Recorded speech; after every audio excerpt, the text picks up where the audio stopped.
I'm 25 years old, a woman, and the eldest of 3 siblings. My younger brother Jack and my sister Emily are 22 and 20 respectively. We all still live with our parents. Growing up, I always believed that as the eldest, it was my responsibility to help out. And for a long time I did just that, putting everyone else's needs before mine. It was just my dad and me working for the longest time. My mom was either too sick or too tired to contribute, though over the years I've realized her illness is more of a choice. She spends her days watching TV and indulging herself while the rest of us hustle to keep the household running. At some point, I stopped trying to change her. It felt like screaming into a void. When Jack and Emily started working after finishing school, I thought things might get better, but that hope didn't last long. Jack turned out to be a thief, unable to keep a job because of his behavior. Emily quit her jobs, citing mental health struggles as the reason. It's not that I don't sympathize, but watching her avoid responsibility while still expecting others to provide for her made me resentful. The little financial relief their employment brought was gone in the blink of an eye. That left me, again, picking up the pieces and taking on extra shifts to keep us afloat. My hard work eventually paid off in terms of my career. I climbed the ranks at my company and now earn more than most people my age. Everyone congratulates me on my success, but it's a hollow victory. Almost 70% of my paycheck goes into household bills. The rest barely covers my personal needs. And there's always some last-minute expense that I have to cover. At home, things are no better. I barely get to rest. The moment I step through the door, I'm met with a whirlwind of chores. Laundry, dishes, groceries, cleaning. My mother, glued to her TV, doesn't lift a finger. Emily hides away in her room, only coming out to socialize with friends or get into trouble. Asking for help is useless. My dad and Jack won't step in because they believe it's a woman's job. They see housework as beneath them, and I've had to accept that's just the way they think. Every time I voiced my frustration, my mom would shut me down with the same line. If you don't like it, find your own place. She knew I couldn't afford to move out and keep supporting the family. She also knew I couldn't bring myself to abandon them completely. Or at least, that's what she thought. The breaking point came a few days ago on my birthday. While Jack and Emily were spoiled with lavish gifts, a gaming console for Jack, and a day at the city's most expensive spa for Emily, all I got was body wash. Body wash. After everything I've done for this family, that was the best they could come up with? This wasn't the first time I'd been treated like an afterthought. Last month, Emily had a massive surprise birthday party, something we couldn't afford. I ended up taking on extra consulting work to cover the costs after my dad came to me, panicked, claiming he'd borrowed money from dangerous people. I thought I was protecting my family. Now I see I was just enabling them. But this time I couldn't let it go. I confronted them. I asked why I couldn't have a party like Emily's or receive a meaningful gift like Jack's. My dad instantly became defensive, calling me ungrateful and pointing out our financial struggles. I laughed bitterly. How could you say that with a straight face? I demanded. You went into debt for Emily's party but couldn't spend more than $20 on me. At that moment, I asked if I was adopted, half joking but also desperate for answers. My mom burst into tears, accusing me of being dramatic and inconsiderate. Her comment was the final straw. If she could cry and demand understanding for her feelings, why was I dismissed every time I expressed mine? I left the argument and locked myself in my room. Pretending to be asleep, I lay there consumed by my thoughts. Despite my career success, I felt like a failure. People my age were buying cars, homes, even starting families. Meanwhile, I had nothing of my own. My entire existence revolved around keeping my ungrateful family afloat. That night, as I replayed the argument in my head, I realized something had to change. I couldn't keep living like this. My life had no purpose, no joy. It was time to stop letting them take advantage of me. That body wash wasn't just an insult. It was a wake-up call. Something had to give. And for the first time in years, I realized it wouldn't be me. 2 months have passed since that disastrous birthday, and I can hardly believe it. I've finally moved out.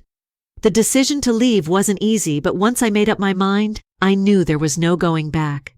My new apartment is tiny, barely furnished, and nowhere near luxurious, but it's mine. That alone makes it feel like a palace. The first night after moving in, I just lay on my bed for hours. No one was calling for me to fix anything, clean anything, or solve any last-minute emergency. It was strange, almost unsettling how quiet it was. But that silence? It felt like freedom. You're probably wondering how I pulled this off, especially given how controlling my family is. It wasn't easy. For months, I followed their advice, ironically, and started setting boundaries. I only paid the minimum for household expenses and saved every penny I could. It wasn't much at first, but I took on extra shifts at work and kept the money to myself, claiming it would go into my year-end bonus. My dad and mom bought the lie, and for the first time, I was able to set aside enough for a deposit.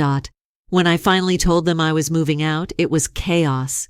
My parents were shocked, hurt even, but I didn't budge. They asked if living with them was really that unbearable. I didn't say yes. What would have been the point?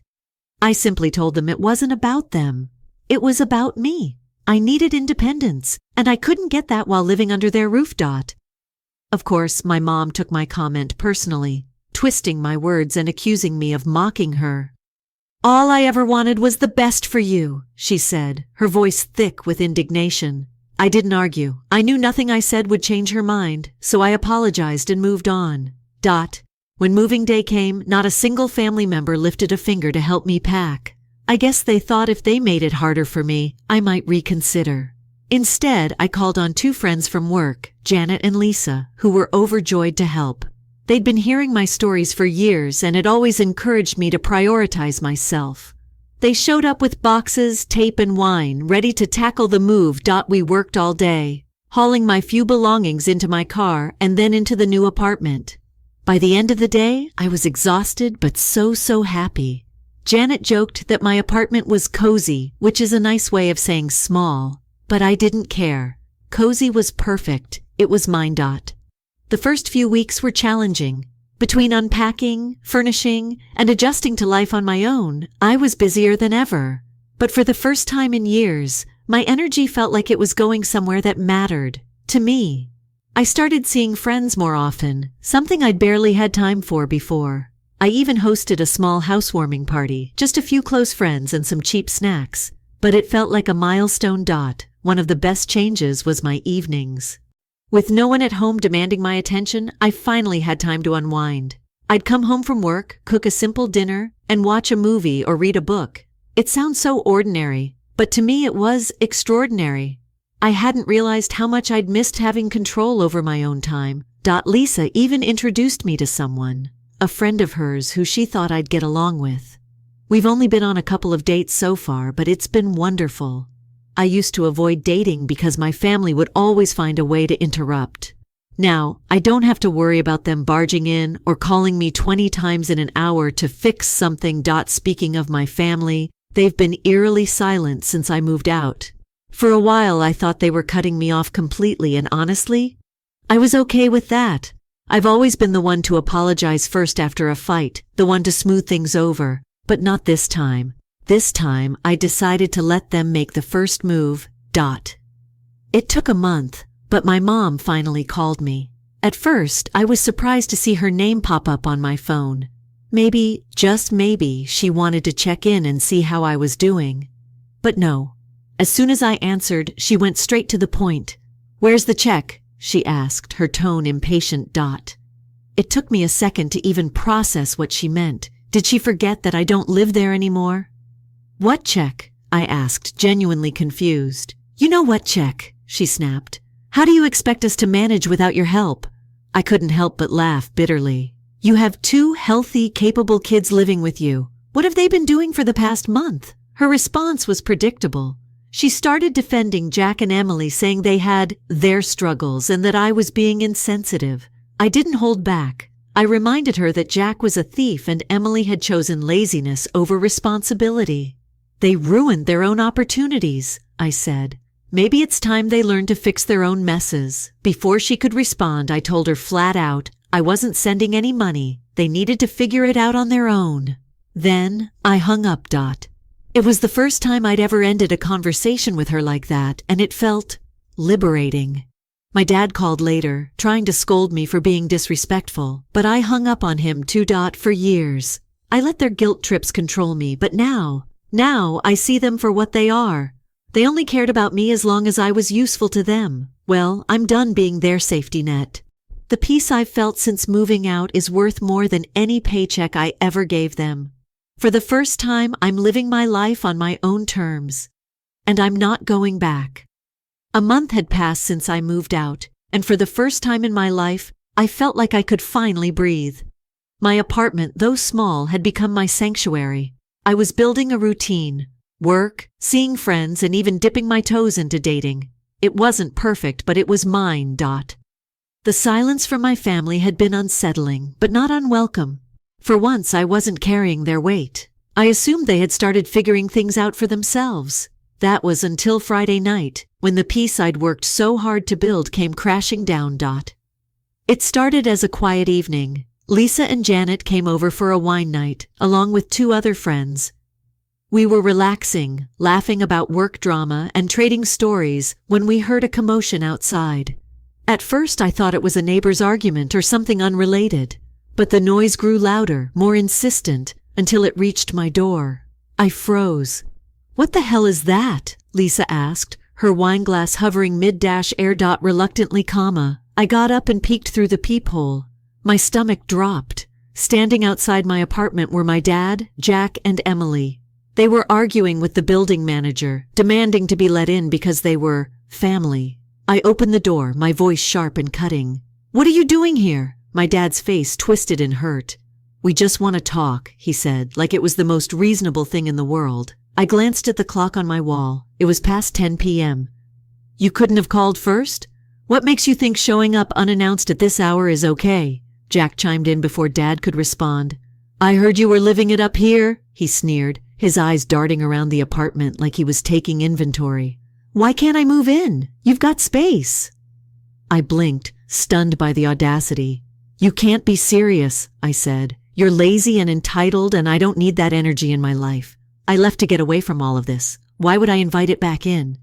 Emily, standing off to the side, rolled her eyes and muttered something about me being selfish. That's when Dad stepped forward, his voice low but insistent. "We're not leaving until you talk to us." I sighed, already exhausted by their presence. "I have guests, Dad. This isn't the time or place." But Jack wasn't having it. He barged past me, shoving the door open. My friends, wide-eyed and frozen, watched as he started yelling, calling me a useless sister, and accusing me of abandoning the family. Emily joined in, her voice rising to match his, while my dad stood there, looking disappointed but making no move to stop them. It was chaos. Jack and Emily started going through my things, flipping over cushions, opening drawers, and treating my home like it was theirs to rummage through. I could feel the tears welling up in my eyes as they stomped all over the boundaries I'd fought so hard to set. "Stop!" I yelled, my voice cracking. "You're ruining everything! This is my home! You have no right to be here!" Jack sneered, his voice dripping with disdain. "You wouldn't have this place if it weren't for all the money you save by living with us." The nerve, the utter gall of it. I couldn't even find the words to respond just when I thought it couldn't get worse. Janet quietly slipped out of the apartment. I didn't realize what she was doing until security arrived a few minutes later. They walked in, firm and authoritative, demanding that my family leave the premises immediately. But my dad and Jack refused. Jack, of course, started yelling about how this was his sister's apartment, and he had every right to be there. When security tried to escort him out, he resisted, swatting at their hands like a petulant child. My dad joined in, arguing with them and making a scene so loud that the other tenants started peeking out into the hallway. That's when the police were called. I'll never forget the look on my dad's face when the officers arrived. He tried to argue, but they weren't having it.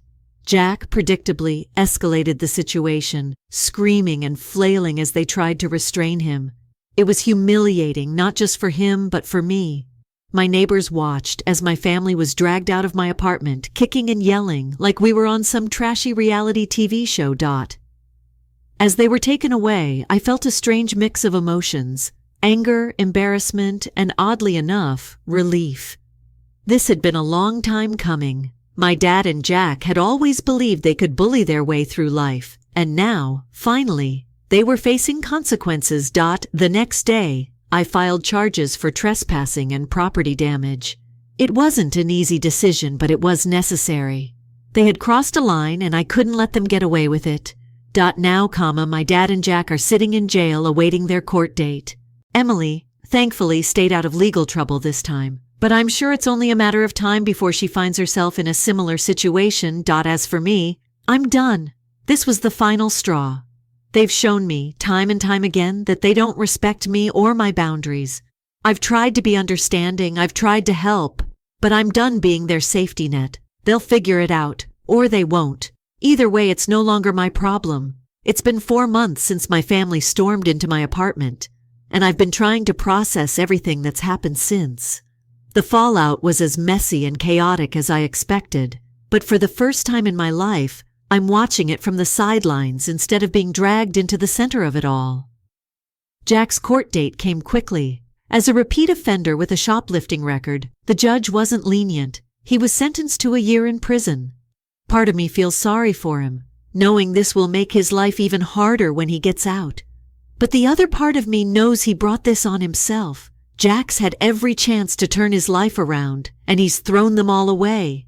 Maybe a year behind bars will give him time to reflect, though I'm not holding my breath. My dad didn't get off scot-free either. While his behavior wasn't as extreme as Jack's, the court still took his actions seriously. He was slapped with a fine and put on probation. The judge made it clear that any minor infraction, anything from a missed probation meeting to a parking ticket, would land him back in jail. My dad, ever the stubborn one, seemed more annoyed than remorseful. And then there's Emily. She's managed to avoid the legal consequences her brother and father are facing, but her life is spiraling in a different direction. With no one left to fund her lifestyle, she's resorted to, let's just say, questionable means to make money. I've heard rumors through mutual acquaintances, things I wish I didn't know. The most recent news was that she got arrested for suspicious activity, caught in the middle of what I'm guessing was an undercover sting. She's awaiting trial now, and without a proper lawyer, her chances don't look good. Honestly, it's heartbreaking to see what she's become, but I can't step in. Emily's always been the type to blame everyone else for her problems, and she's never taken responsibility for anything in her life. I don't see that changing now. Meanwhile, my mom has been left to pick up the pieces, and it's not going well. Her years of inactivity and poor eating habits have finally caught up with her. According to a mutual contact, she's at serious risk of heart disease. The doctors have warned her that if she doesn't make drastic changes, she has less than 2 years. Knowing her, though, she'll brush it off. My mom's always lived in denial, and I doubt she'll start facing reality now. From what I've heard, she's been living in a house that feels more like a shell of what it used to be. Jack's in jail, Emily's facing trial, and my dad's walking on eggshells to avoid violating probation. The financial strain is crushing them. They've started receiving food stamps, but even that isn't enough to make ends meet. The house, once full of life, albeit dysfunctional, now feels like a ghost town. The saddest part? I don't feel the guilt I expected to feel. For years I carried this family on my back, sacrificing my own happiness and future for them. Now that they're finally facing the consequences of their own choices, I feel nothing but relief. I've been focusing on myself more than ever, pouring my energy into my job, my apartment, and my friendships. Lisa and Janet have been a constant source of support, reminding me that it's okay to let go. I even went on another date with the guy Lisa introduced me to. It's been refreshing to be around people who genuinely care about me without expecting anything in return. Occasionally, I get updates about my family from mutual acquaintances, and every time I do, it reinforces my decision to cut ties. They've made their choices, and now they're living with the consequences. One of the last updates I got was about my mom. Apparently, she's been trying to get in touch with me through mutual friends, claiming she just wants to talk. I know what that means. She's hoping I'll swoop back in and save them all, just like I always did before. But I can't. Not because I hate them, and not because I'm angry, but because I finally understand that I deserve better. For the first time in my life, I'm putting myself first. This distance has given me clarity. I see now how deeply unhealthy our family dynamic was, and I can't go back to being the person they depended on while offering nothing in return. Let them figure it out. I've done enough. 6 months have passed since the chaos at my door, and my life has completely transformed. I've come a long way from the overworked, unappreciated person I used to be. But as much as I've grown, the remnants of my family's dysfunction still linger in the background. Jack and Emily are both in jail now.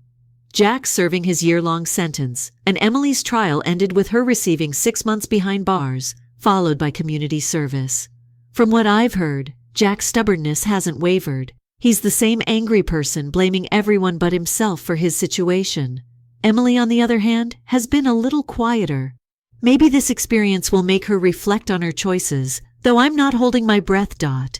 My dad's situation hasn't improved either. He violated his probation by failing to pay the fine for the damages to my apartment, and the judge didn't hesitate to send him back to jail. This time he's in for 6 months. I heard my mom managed to scrape together the money to bail him out initially, but it wasn't enough to cover the full fine. She took out a loan, and the strain it's put on her is painfully obvious. That loan turned out to be the final nail in the coffin for their home. With both Jack and Emily gone, my dad in jail and no steady income, my mom couldn't keep up with the bills. She left the house empty for weeks while trying to sort out my dad's legal mess, and during that time, squatters moved in. By the time she returned, the house had been completely trashed. I heard about the state of the house through a mutual acquaintance, and it hit me harder than I expected. It wasn't just a house. It was the place I grew up in, the place I spent years trying to hold together. Knowing it had been left to rot was like watching a piece of my past crumble into dust. But at the same time, it wasn't my responsibility anymore. My mom, like the rest of my family, made her choices.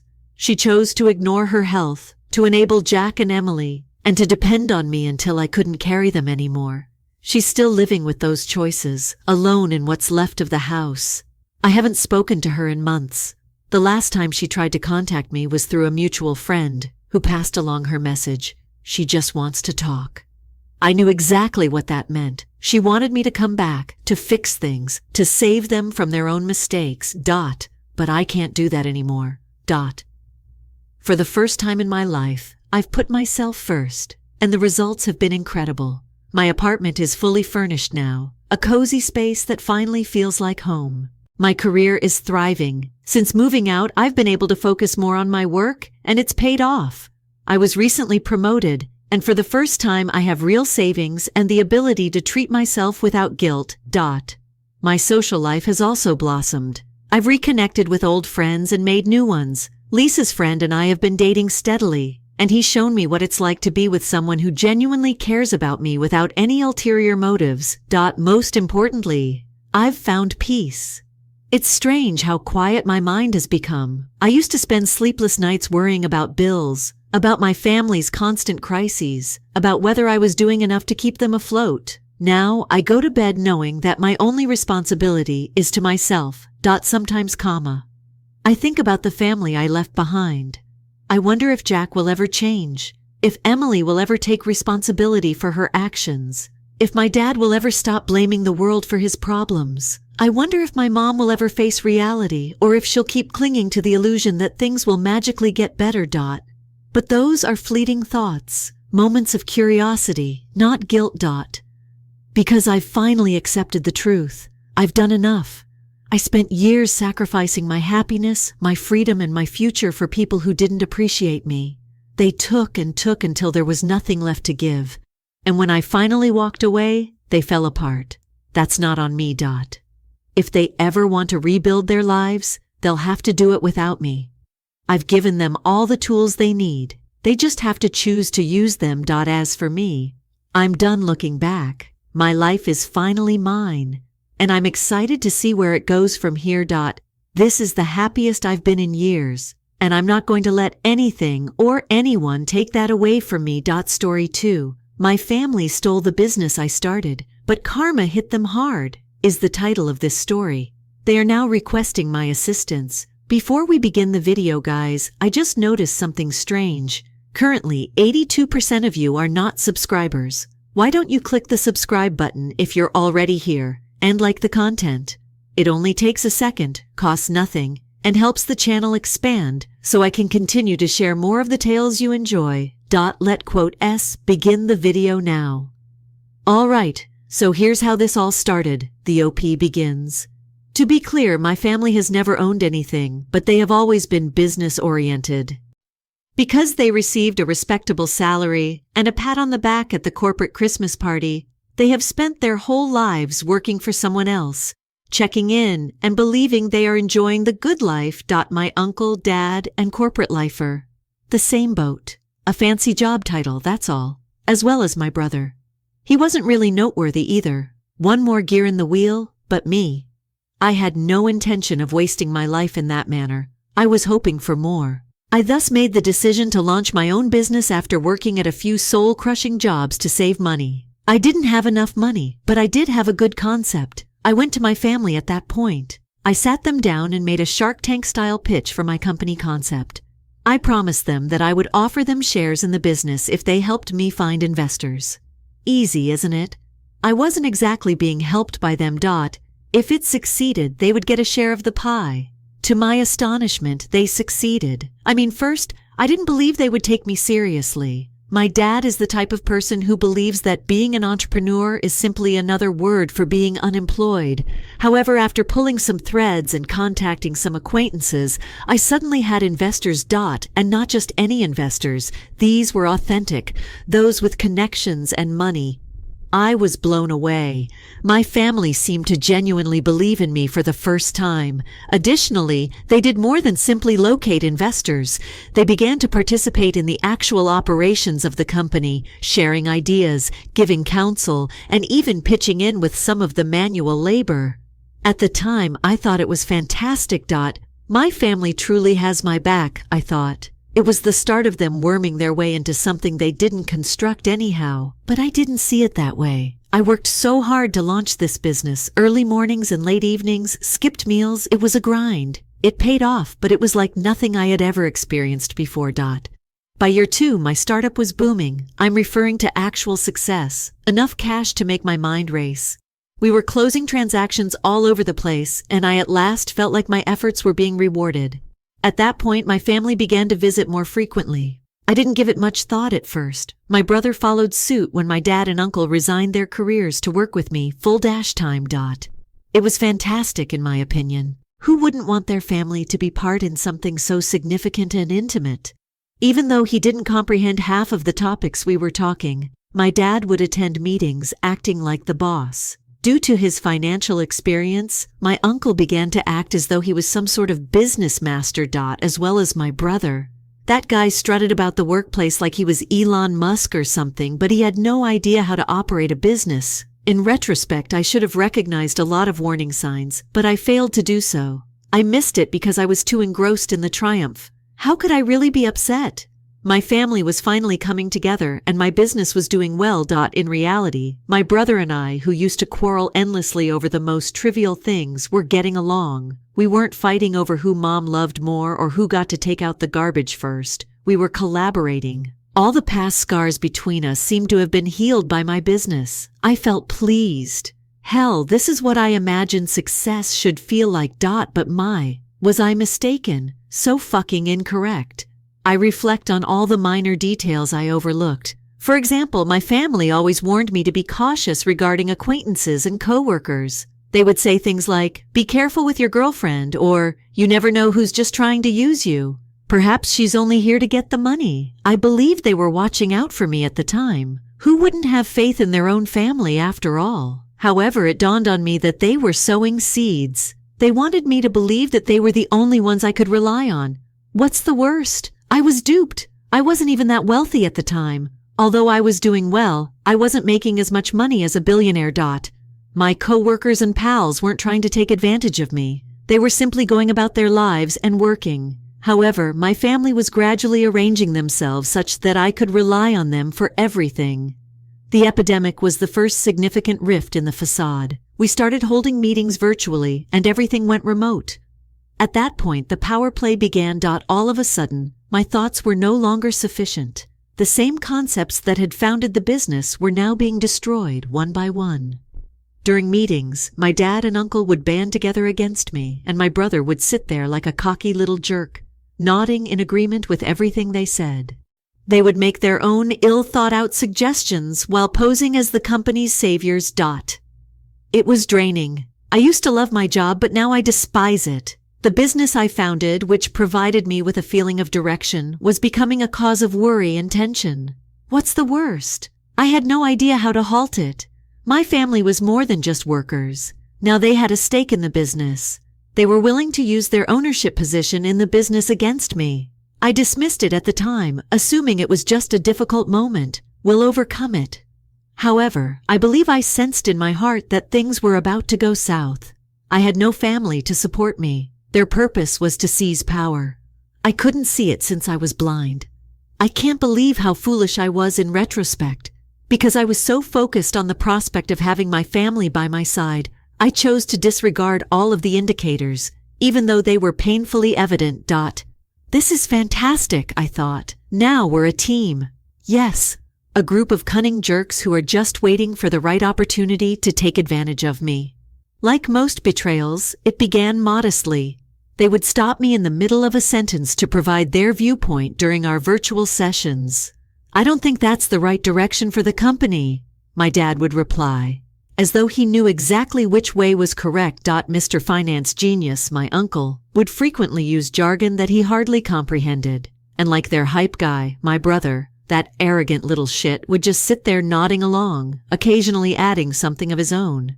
Indeed, I concur with that. I initially believed they were simply being excessively excited.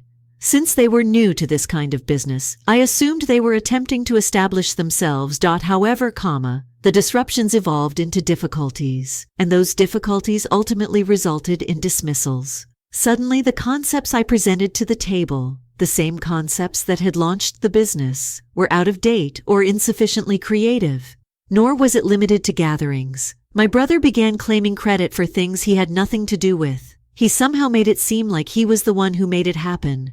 And we ended up landing a huge client, one I had been working on for months. I didn't want to upset anyone, so I ignored it. It's a little matter. It's not worth the struggle, I told myself. However, those minor issues began to accumulate.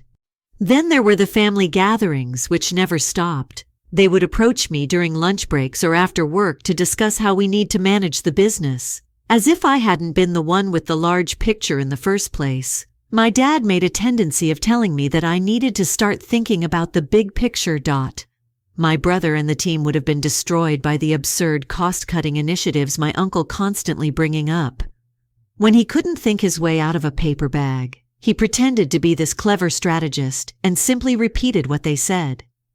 My dad once told me, "You're too close to this," at one of these alleged encounters. You must delegate authority to others. At the time, I thought he was being dramatic and laughed it off. However, I now understand that it was a warning rather than merely a suggestion. They weren't there to assist me in managing the business. They came to take it away from me. However, the pandemic was the tipping point. I believe they had too much time to plot because they were cooped up at home.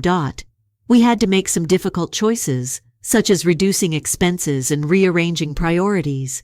Even though I was trying my hardest to steer the ship, it was extremely stressful. The mutiny began at that time. I proposed a strategy to change some of our operations to accommodate the lockdowns during one of our virtual meetings. I had given it a lot of thinking, and it was a good idea. However, my dad interrupted me before I could even complete my explanation. "That's not going to work," he said, as if he were the chief executive officer. Since he naturally sided with him and my brother, my uncle joined in and agreed with them. They put out their own proposal, which was just a reiteration of our current strategy using fancy terminology. They steamrolled me, despite my attempts to push back. Since they received a majority vote, their pathetic idea was accepted, while mine was rejected. I had never felt alienated in my own firm before that encounter. I was unable to even identify the company I had established.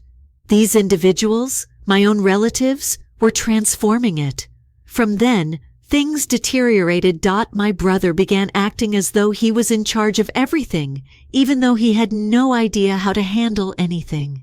As if he were the CEO, he would sign off on emails to the staff and even began making decisions without first contacting me. He dismissed it when I questioned him about it. "I'm just being proactive," he stated. As if I ought to be pleased with him. My uncle and father were no better.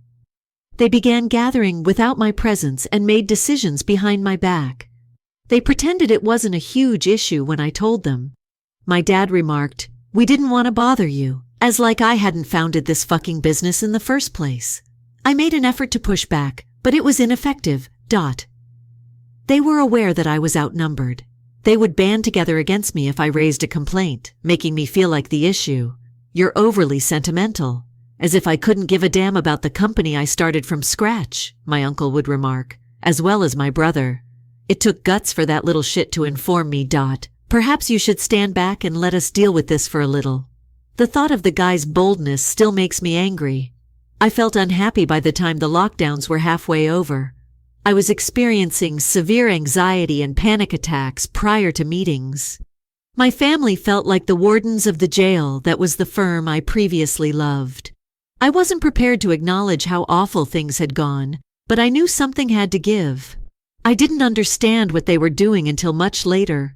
They weren't only trying to undermine me, they were laying the groundwork for my complete expulsion. And I let them too. Like a fool. The whole affair became like something from a horrible TV series. However, that was my life. For some time the writing was on the wall, but I was too preoccupied with making things right to notice what was about to happen. A mid-year meeting was the first step in the process. I anticipated a challenging but direct conversation when I arrived at the meeting. I should have realized sooner rather than later. Maybe I should be on the chopping block, my uncle said in all his gloating arrogance. I initially believed it to be a joke.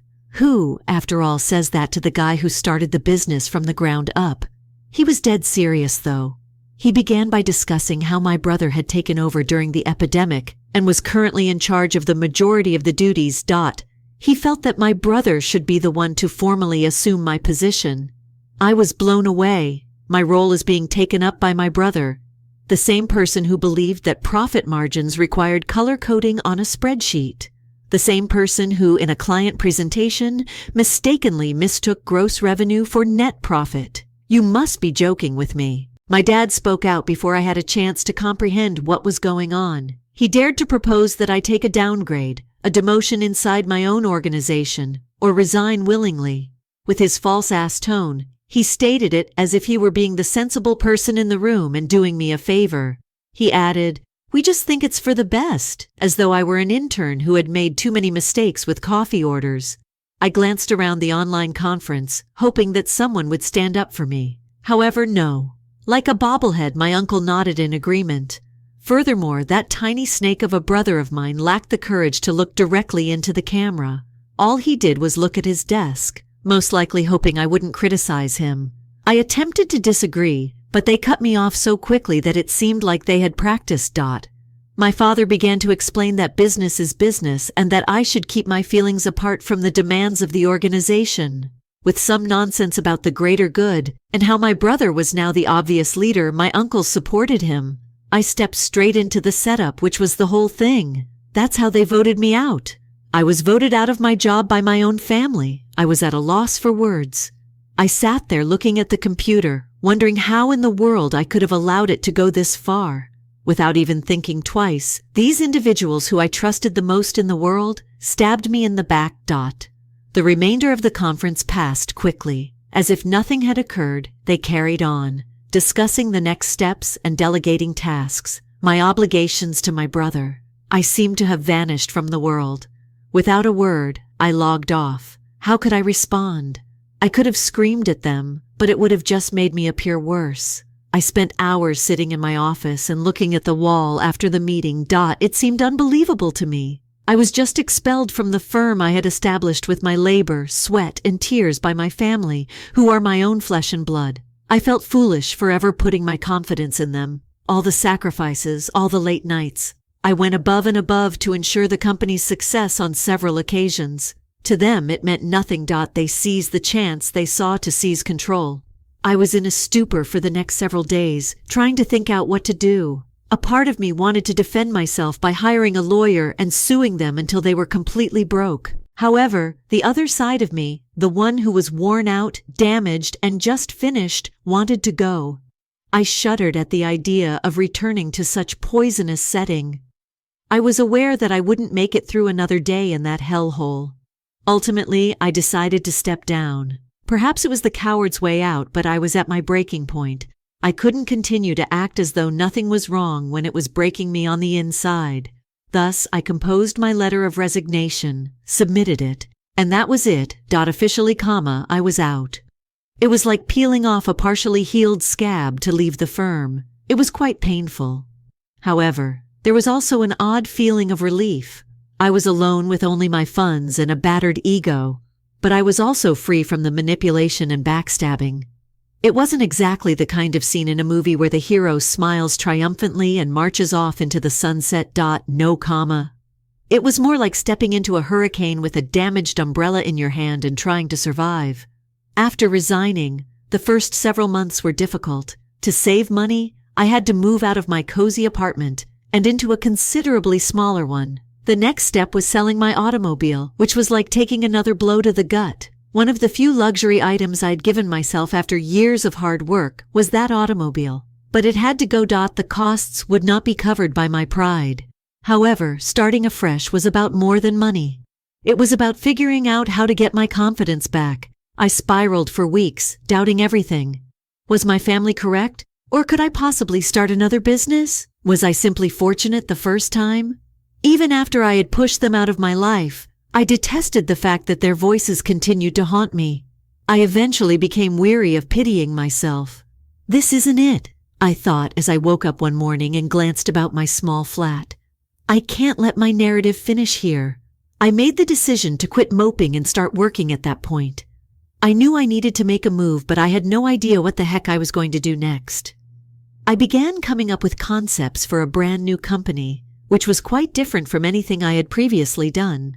Anything that brought back memories of the previous company or the individuals who destroyed it for me was something I wanted to avoid. I had to have it. Something I could throw myself into that wouldn't have fingerprints from other people on it. I finally came up with something that felt right after a series of bad, half-baked ideas that would never have made it past the planning stage. Let just say that it was an industry I was enthusiastic about and thought I could succeed in without getting into the specifics. The issue? I didn't have the same amount of money as when I first launched my business. I had relatives and investors back then. It was only me now. I could call on a few favors and my funds. In addition to being fearful, it was also thrilling. I felt like I was in charge of my own fate for the first time in years.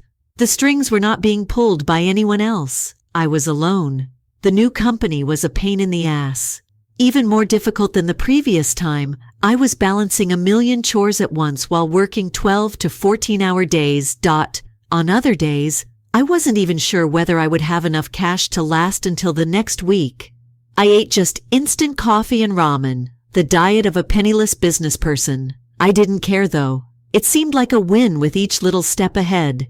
The most difficult aspect was the loneliness. My family had left, blocked on all the platforms that sprang to mind. They were no longer worthy of having access to my life. My social circle shrank significantly as a result of me severing relationships with everyone who even slightly reminded me of them. My wife was the only one who remained. My rock was her, the one individual who had faith in me despite my lack of self-confidence. I don't think I could have survived those initial months without her support. After a year or so, at last, things began to improve. As the new company started to take shape, it miraculously began to turn a profit. At first, it was just enough to keep the lights on. However, it was a beginning, and that was all I required. A little flicker of optimism to lift my spirits. The firm was doing quite well by the second year. It wasn't only performing well. Compared to my earlier firm, it was doing better. At last, I felt as though I was back on firm footing.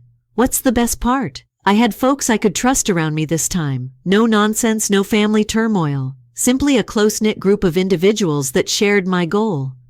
One of the most difficult yet liberating decisions I had ever taken was to cut off my family. I did more than simply ban their phone numbers. I absolutely removed them from my life. My brother, father, and uncle. I thought they were dead. Of course, not literally. You understand the purpose, though. When it was convenient for them, these individuals had no difficulty taking advantage of me. I also had no intention of allowing them to return, simply because I was at last enjoying a good life. I didn't even consider them at first. I didn't think about them since I was too busy trying to reconstruct my life. Occasionally, though, a memory would slink in. Things went to hell only a moment ago. I would recall the enjoyable moments. For example, playing video games with my brother or receiving life advice from my father. It was difficult to remain furious because of those recollections. However, I would then remember myself of their actions.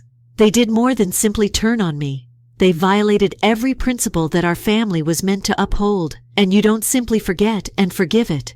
Then the stunner arrived. I learned that my former business was failing. I got the scoop from a mutual buddy who used to work there.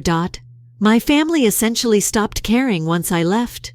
In order to purchase expensive automobiles and other unnecessary items, my dad, my uncle, and my brother used it as if it were their own personal ATM. They allowed the real business to collapse in the interim. Workers began to depart in large numbers. Customers left, and the business I started from nothing was in a state of decline.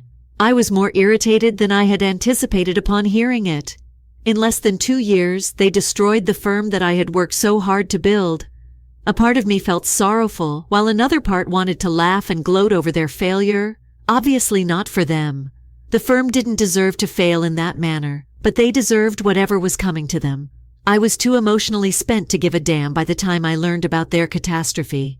I concentrated on my new life, my new business, and the individuals who genuinely cared about me. My family may drown with the ship they had taken from me, in my opinion. At last, I was in a decent position. My new company was doing really well. I had moved on and felt secure in my personal life. I believed I had, however. Naturally, though, life has a way of pulling you back into the mess you believed you had left behind. And surprise? Surprise! My brother was the source of the issue. It all began when I was going through resumes for a senior role at my organization. I had put a lot of effort into creating a strong team, and we were now expanding quickly enough to begin hiring people for higher positions. I came upon his name while looking through the shortlisted applicants. My brother felt like a sucker punch when he saw his name on the list. At first I thought, what the hell was this guy doing applying for a job? And laughed.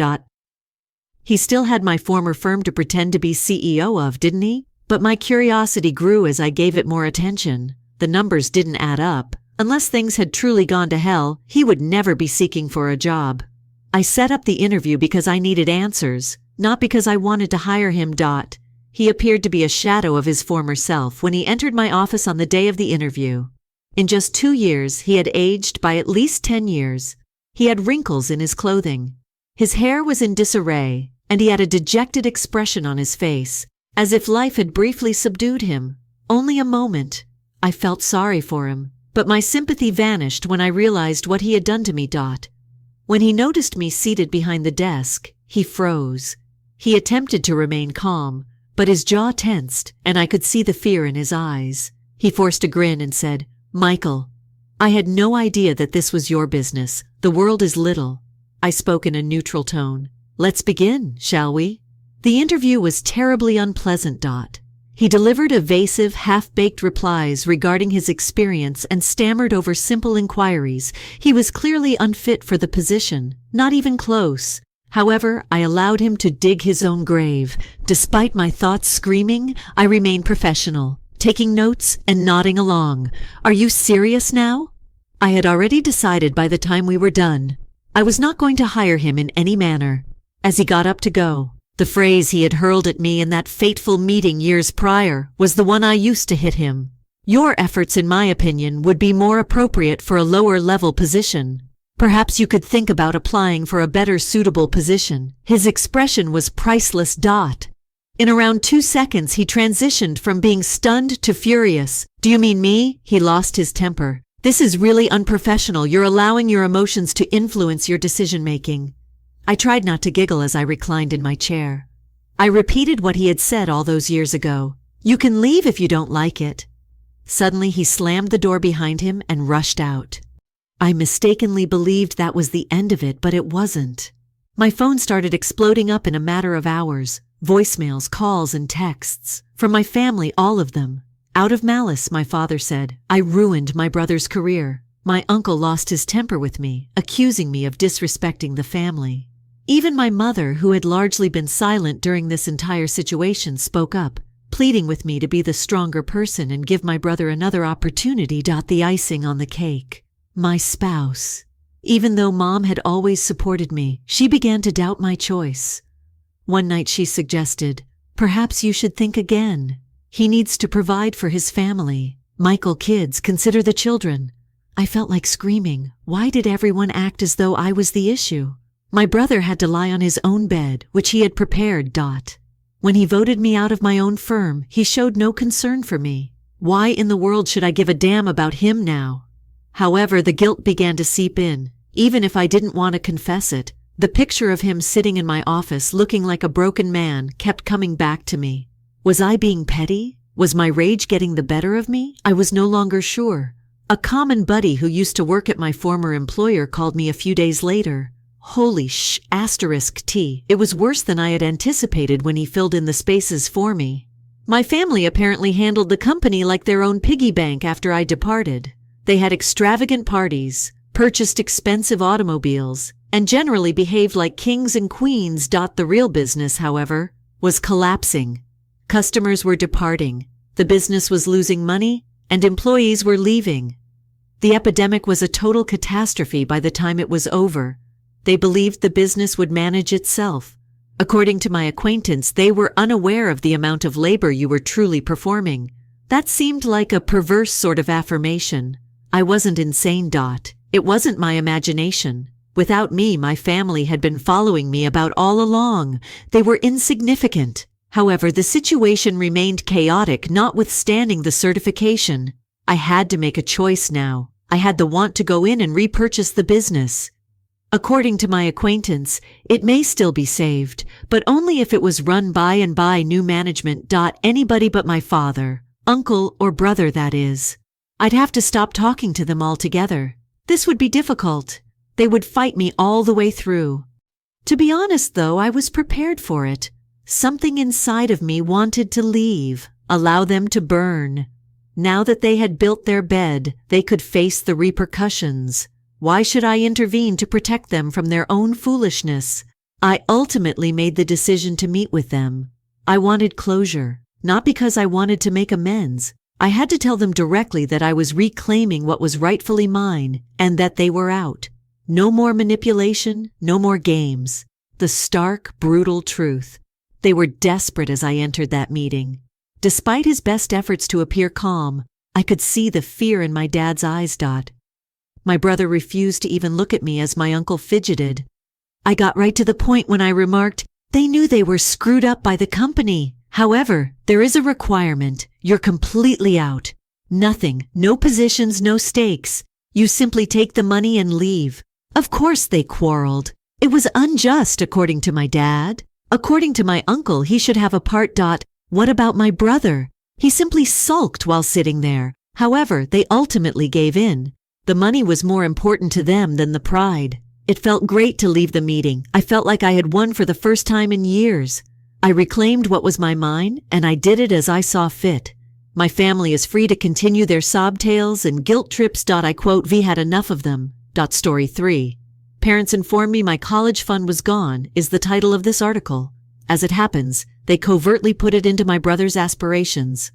Hello everyone. Remember to click the subscribe button if you like these stories and would like to help the channel.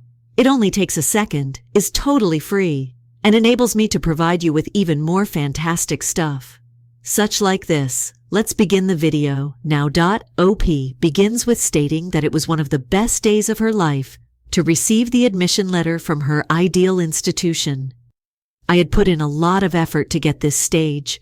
I'm staying up late, going to the library on the weekends, and missing out on parties in order to ace every test. This served as the reward and confirmation of years of hard work. I was eager to begin this new chapter because the engineering program was among the best in the nation. I pictured myself crossing campus, settling into the residence halls, making new friends, and tackling the difficult homework head-on. My mother was the first person I told, She hugged me, smiled broadly, and expressed her joy. "That's my kid," my dad remarked, nodding. "He always did it that way. He likes to claim credit for things I've done. At first, everything appeared to be okay. However, their responses weren't what I had anticipated when I brought up the tuition. I can still picture us seated at the kitchen table. I had my admission paperwork ready, with all the information regarding scholarships and prices. I believed that we would just work out the details together, so I was both delighted and perhaps a bit anxious. My dad sighed deeply at that point. "Son, we simply don't have the funds for college at this time." I didn't comprehend for a moment. "What are you saying?" I inquired. For this, I assumed there existed a fund. My father began talking endlessly about how difficult the economy had been lately. In response, my mother brought up my brother's medical expenses. They handed the explanation back and forth as if it were a relay race, giving the impression that they had practiced it. It became increasingly clear as they conversed that this was not something they had recently learned. "However, you have always claimed to have been saving since I was a young child."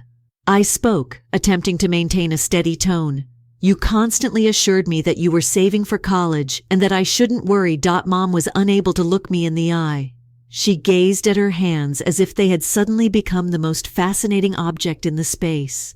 "That money has to be used for emergencies." Softly she said, "I'm so sorry, sweetie."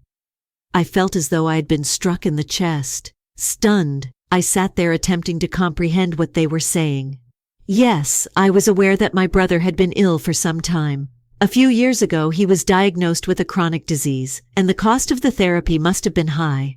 However, I was still baffled by how everything could vanish so quickly. "Perhaps you could start at a community college and transfer later, or you could take out some of the loans my dad recommended. That's what many people do." Although it seemed automatic, I nodded. My mind was racing. I was expected to accept less after putting in so much effort and doing everything well. I had no idea how to respond to them. I only muttered, "Yes, I will find a solution," and walked out of the room. I spent the following few weeks thoroughly investigating my alternatives for loans and financial help. Despite feeling like giving up on my aspirations, I began researching less expensive institutions. However, the more I considered it, the more I felt uneasy about it. In the past, my parents had always encouraged me to pursue my studies. They were the ones who encouraged me to enroll in AP courses, join groups, and aspire for prestigious universities. They now gave off the impression that they were virtually unconcerned about my future. It was impossible to overlook the abrupt shift in their mindset. They didn't inquire about my intentions, didn't offer to assist me in identifying other options. They either shifted the conversation or offered me some evasive platitude about how things will work out each time I brought up college. It seemed as though I had changed from being the child they were proud of to someone they no longer wanted to interact with. I heard them conversing in the living room one evening. My dad mentioned my brother's significant chance and the necessity for them to help him now, as it's his moment to shine. My mother concurred, stating that she thought the investment was worthwhile. I initially believed they were discussing his medical care, but the way they expressed it seemed strange. I told myself I was simply being paranoid and tried to ignore the worries. However, the seed was sown and continued to develop. I became aware of small details, such as how they were more animated whenever my brother called to discuss his business ambitions. My chances of attending college, however, were given little consideration. Then, one Saturday afternoon, I was trying to find a copy of my birth certificate in my dad's office. My mother claimed it was most likely in the file cabinet, and I needed it for one of the financial assistance applications. I came onto a folder with my brother's name on it as I was going through the files. I should not have opened it, I know. I wasn't attempting to pry, but my curiosity won out. I was horrified to discover a pile of papers within. I was surprised to see that it wasn't medical expenses. It was a contract for investment. My brother's IT business had received a substantial investment from my parents. The kicker. They informed me that my college fund was gone 2 weeks prior to the deadline on the contract. As I read the facts, my hands were trembling. All of their savings had been invested for me. They assured me that the money would safeguard my future in my brother's company. Like a freight train, the treachery struck me. Years of listening to them discuss the value of education. They assured me it would pay off, so I studied late into the night. And I received this gratitude. Feeling as though the floor had been torn out from under me, I returned the file to its original location and departed the office. I was unable to even look at them for the remainder of the day. Whenever I tried, all I saw were the falsehoods they had told me and that folder. I was unable to view my parents in the same light after discovering that investment contract. They felt phony in every way. I kept thinking about that night, how they sat there telling me they couldn't afford to send me to school, knowing they'd already given my brother my future, and their smiles, their promises, and even their so-called apologies about the college fund. I first believed there could be more to the tale. Perhaps they had a valid excuse, something I had not yet figured out. Though I knew better in my heart, I made an effort to be lenient toward them. I began to observe their actions more closely. Every update regarding my brother's business appeared to pique my dad's curiosity a bit too much. Every time my mom spoke about how creative his concept was, she had this pleased, even euphoric expression on her face. In the meanwhile, they hardly gave me a second thought when I brought up school. I had the impression that I had been demoted from son. To what end? A contingency plan? An obligation they no longer want to bear? I didn't feel like I belonged in my own family. I contemplated whether to face them for days. A part of me wanted to yell at them and demand to know how they were able to harm me in this way. However, another aspect of me wasn't prepared. Before I spoke, I had to hear the whole tale. So I dug. I tried to put things together for hours. I searched the same file cabinet for bank statements, hoping to find any that would support my suspicions. It was as obvious as day, even if I didn't want to accept it. The figures were in agreement. They had spent all of the money they had saved for my education fund, moved to an account associated with my brother's business. At first, I didn't feel upset with my brother. He probably had no idea where the money was coming from, I reasoned. However, it infuriated me that my parents had chosen to put his company ahead of my schooling.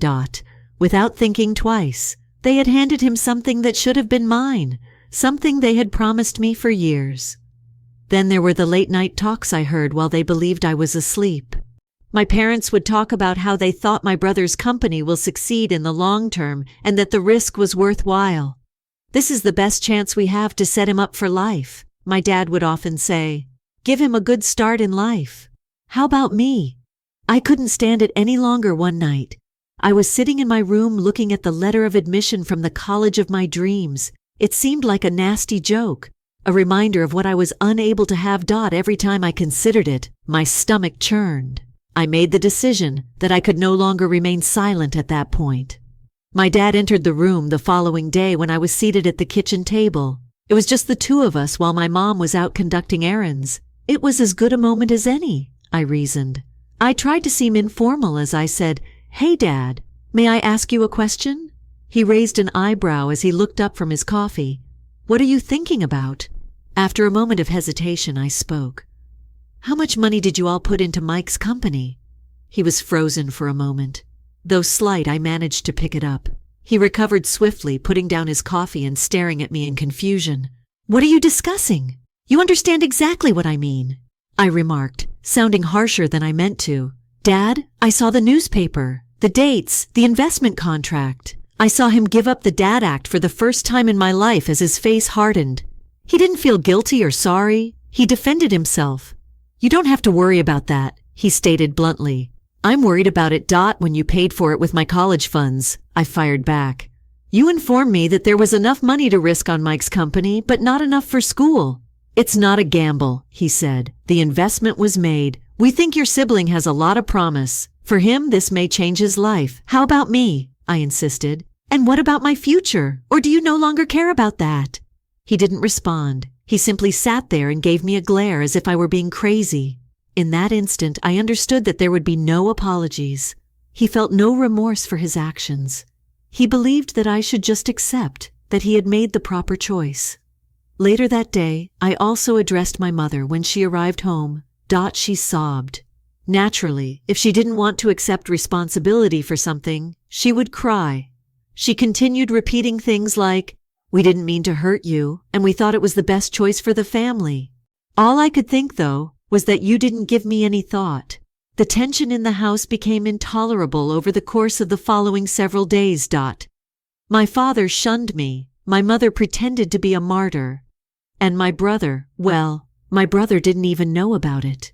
I eventually came to the conclusion that remaining was pointless. I was no longer able to trust them. They didn't think I was important, and I couldn't continue to act like that. It was all okay. I thus began preparing to depart. The choice wasn't simple. I knew things would be difficult, and I didn't have much money saved up. However, I was also aware that I couldn't continue to be second best. After I faced my parents, the tension in the house increased daily. My mom attempted to avoid me, and my dad pretended I didn't exist, but none of them expressed any remorse. They seemed to be waiting for me to cool off and go on, as though their treachery had just been misunderstood. Eventually I would forget. My brother Mike arrived home for Sunday supper in the meanwhile, as if everything was all right. Unaware of the fury that was simmering under the surface, he entered the home with that self-assured, carefree smile that he always wore. My parents showered him with adulation and asked him about his business, treating him like a movie star.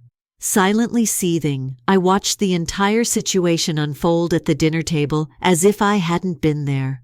Dinner got underway as usual. Mike was talking about how his business was growing when my mother questioned him about his most recent accomplishments. He discussed fresh projects he was working on, possible investors, and his pride in all that he had achieved. My parents' cheeks lit up like he had just cured cancer, and they listened intently to everything he said. It was more than I could handle. I interrupted the conversation to say that. How much did your parents contribute to your startup? The room fell quiet. Halfway to his lips, Mike froze his fork. In an instant, my mom's grin disappeared and my dad's face became beet red. What? Mike inquired, obviously perplexed. In an attempt to understand what was happening, he glanced between our parents and me. You heard me, I stated in a firm yet piercing voice. To what extent did they invest my college funds in your company? My dad slammed his fist on the table and yelled, Enough! There's no place or time to bring this up right now. I shot back at the precise moment and location. Do you think I'll just sit here and act like nothing's wrong? You misled me. You handed everything to him after telling me there was no money for school. Mike seems in disbelief. Hold on, what? I was unaware that the funds were for your college education. He turned to our parents and stated that. Is that accurate? My dad interrupted my mom as she began to stutter. It is none of his business what we do with our money, he remarked icily. It's none of my business. I said it again, raising my voice. When you gave me hope that I would be able to attend college, it became my business. You gave me the impression that you cared about my future. However, I suppose I was mistaken. It's not like that, sweetie. With a trembling voice, my mother spoke. She seemed to be attempting to soothe me by reaching across the table. We needed to decide. Your brother's company is a long-term investment. We considered. What did you think? I broke off because I was furious that my education wasn't worthwhile, that all I've been striving for was less significant than his pipe fantasy. Are you even aware of your actions? Mike raised his hands in a protective gesture. Look, I was unaware of this. I wouldn't have stolen it if I'd known it was your college funds. Keep it. I turned to him and snapped, The issue is not with you. They're here. To be honest, I'm not shocked. They've always liked you the most. At least they've stopped acting that way. With a loud scrape of his chair hitting the floor, my dad got up. Enough, he growled. You're behaving like a pampered kid. Are you aware of the amount of effort we have put out to provide for this family? We took the course of action we believed would benefit everyone. For everyone's benefit. I gave a sour laugh. You want what's best for Mike? I wasn't even on your mind. My future was destroyed by the choice you made. You're upset now because I'm not going to sit here and take it. You're not aware of the wider picture. In a condescending tone, my father said, We might all have our lives changed by this company. You are displaying short-sightedness. I is exhibiting short-sightedness, I shouted. It was you who wasted my education funds on a risk. You didn't just tell me lies. You clearly stated my position inside this household. Guess what, though? I'm finished. Being the afterthought is over for me. I pulled my chair back and got to my feet. My mother was in tears. Mike appeared to want to vanish, and my dad was giving me a stern look. "Your money is yours to keep," I remarked as I picked up my luggage. "I don't require it. You won't be there when I figure out my own future." I ignored their pleas for me to return and left the house. My mother was crying and pleading with me to remain, but I was unable to do so. I could no longer pretend that we were still a family as I sat there. I packed up my belongings that evening. I had very little, only my laptop, a few $100s I had saved for my part-time work, and a duffel bag of clothes. I didn't care that I didn't have a plan. All I knew was that I was no longer able to reside in that house. That night, I slept in my car, which was parked in a grocery store parking lot. Although it wasn't cozy, it was preferable to living under their roof. I felt liberated for the first time, not in a joyful manner, but in a way that freed me from dependence on unworthy people. I had a hazy first few weeks after leaving home. I spent my days trying to figure out what to do next while living out of my car and parking in strange places. Just a few $100s that I had saved up from part-time jobs during high school was all I had. The money quickly vanished. When food, petrol, and the rare inexpensive hotel are taken into account, sleeping in the car becomes intolerable. I didn't answer any of my parents' calls or texts. My mother expressed her love for me and her desire to keep our family together in lengthy, heartfelt texts. In contrast, my dad was all about harsh love. "You must mature." He sent one SMS, "You will not be pampered in the real world." It enraged me.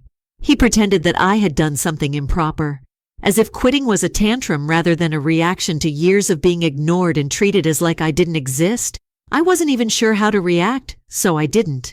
I just ignored their messages and concentrated on getting by. A few states away, I finally made it to a little town. It felt like fate since I didn't want to be there, but I ran out of money and petrol at the same moment. With only a few shops, a diner, and a few tiny enterprises, the town wasn't very noteworthy. But no one knew me, and everything was silent. Desperate for a job, I entered the diner. After glancing at me, the manager, a weary-looking man in his 50s, remarked, "You start tomorrow."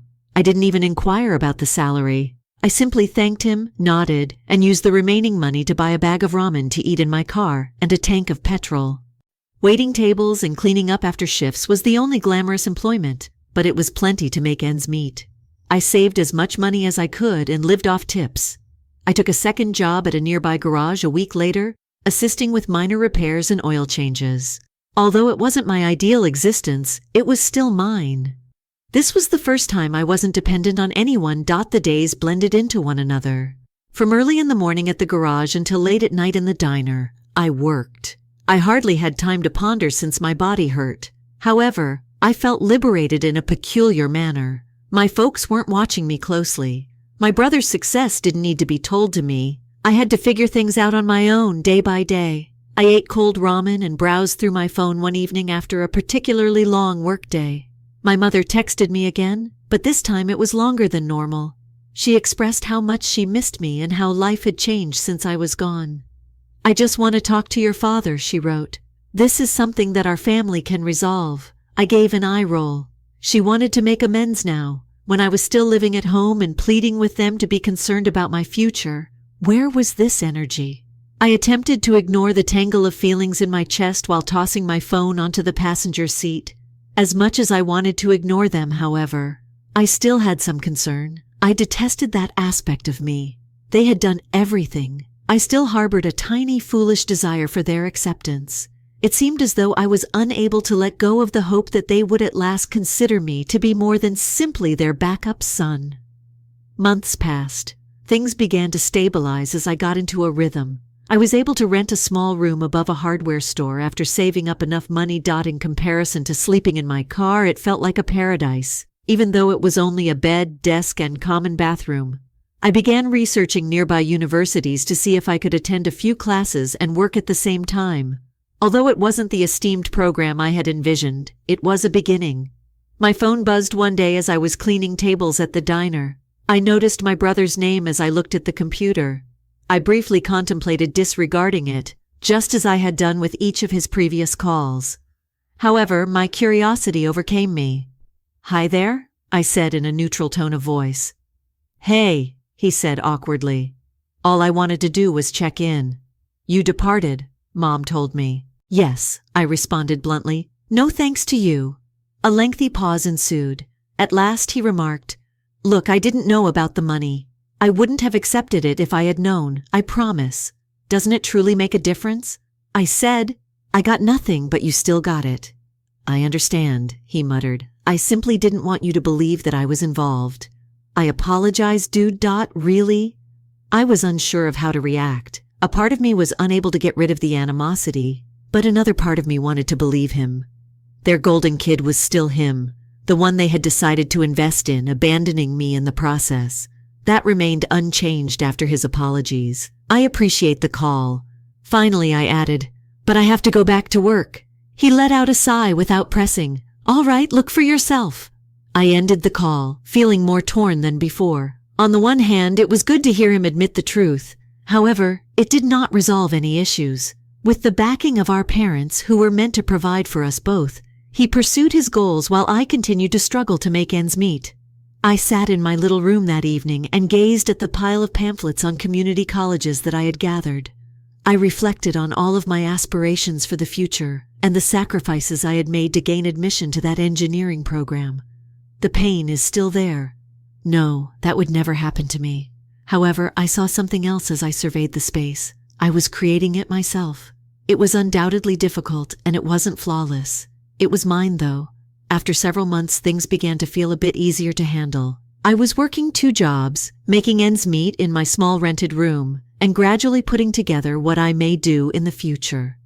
Although it wasn't particularly glamorous, I felt pleased with myself for getting this far. I had gone from having everything torn away to being able to stand alone, no matter how difficult the path. Then my phone suddenly rang one day. I replied, even though I didn't recognize the number. Hi there? A voice I hadn't heard in months said, It's me, Mom. I nearly hung up. Something in her voice stopped me, even though I didn't have the energy for her guilt trips or explanations. She had a new voice.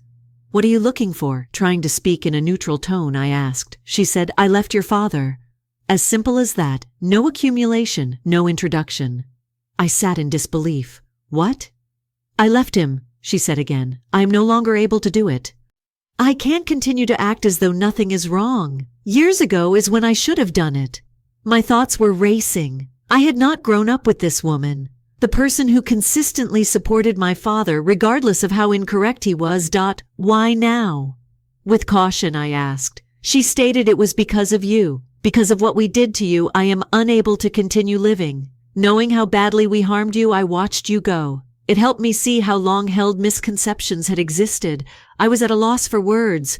I wanted to yell at her and tell her that there was no way to change the situation. But there's more. The component that remained concerned, wished to trust her. She went on. Look, I know I don't deserve your forgiveness.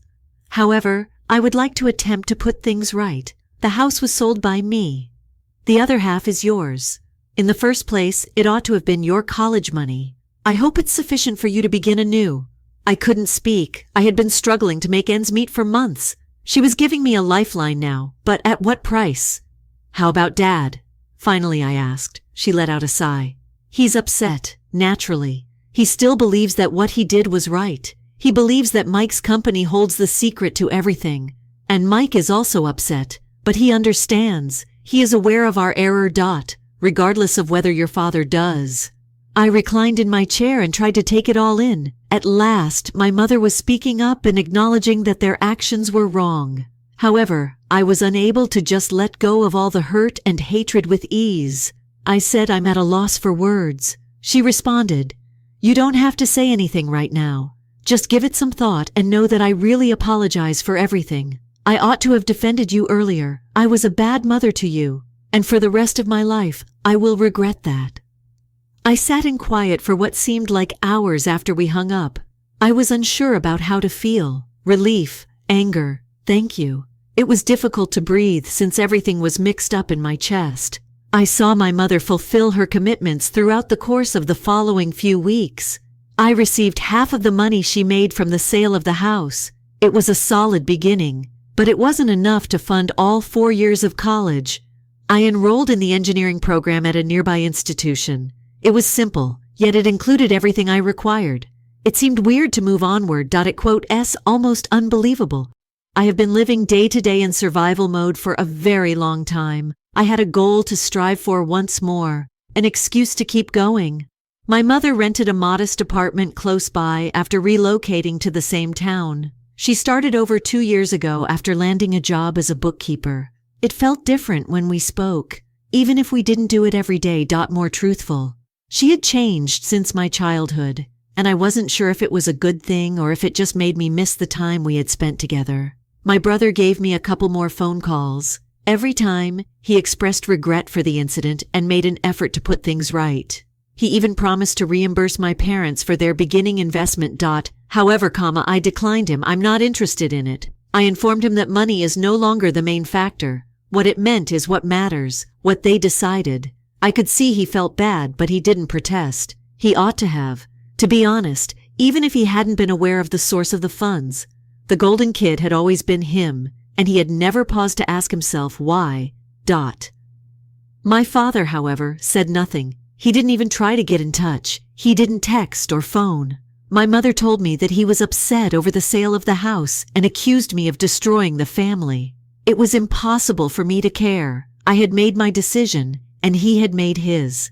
My mom's contribution was insufficient to cover the price of college, so I had to work part-time to make ends meet. But getting back on track and working toward a future I could be proud of felt terrific. Occasionally, when surrounded by textbooks and paperwork in my dorm room, I would reflect on how much had changed in just a single year. Even while I was still hurt by my parents' betrayal, it no longer defined who I was. When the odds were stacked against me, I would learn to rely on myself to battle for what I desired. I also discovered that loyalty and blood are not the definitions of family. It has to do with respect and trust. I'm still working on my connection with my mother. There's a lot of history to sort out, but we're making an effort. I don't know how things stand with my brother. Although he has worked to mend our relationship, I'm not yet prepared to let go of everything. My father, I doubt I will ever be able to forgive him. He put his own ego and his idea of accomplishment ahead of his own son, and I'm not going to forget it. Nevertheless, I'm pleased with my progress in spite of everything. I've discovered that my value is independent of other people's perceptions or financial contributions. The finest form of triumph, in my opinion, is that I created it myself.